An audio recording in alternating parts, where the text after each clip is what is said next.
Seria Regăsirea puterii interioare. Capitolul Nu sunt ce mi s-a întâmplat, sunt ceea ce devin. Episodul 1. Identitatea construită din rană. Există un moment subtil în viața unui om în care rana încetează să mai fie o experiență și devine o identitate. La început este doar durere, apoi devine explicație, apoi devine justificare și într-un final devine așa sunt eu. Sunt anxios pentru că am fost abandonat. Sunt rece pentru că am fost trădat. Sunt neîncrezător pentru că am fost rănit. Sunt dificil pentru că am trecut prin multe. Observă diferența. Rana nu mai este ce ți s-a întâmplat, devine cine ești. Și aici începe capturarea identitară. Când suferința devine nucleu de personalitate, orice tentativă de schimbare este percepută ca trădare de sine. Pentru că dacă nu mai sunt cele rănite, cine sunt? Mulți oameni nu rămân în durere pentru că le place, rămân pentru că au construit o identitate coerentă în jurul ei.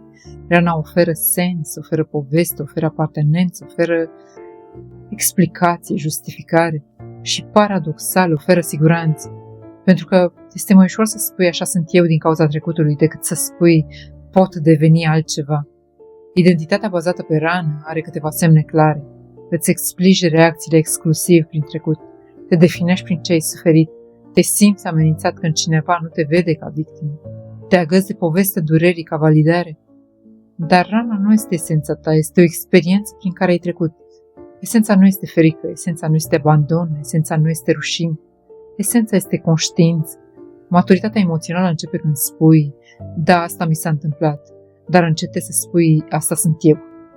Pentru că dacă identitatea ta rămâne legată de traumă, orice vindecare va părea o pierdere. Iar adevărata putere interioară nu înseamnă să negi rana, înseamnă să o decuplezi de identitate. Tu nu ești ce ți s-a întâmplat, ești cel care a trecut prin ce ți s-a întâmplat.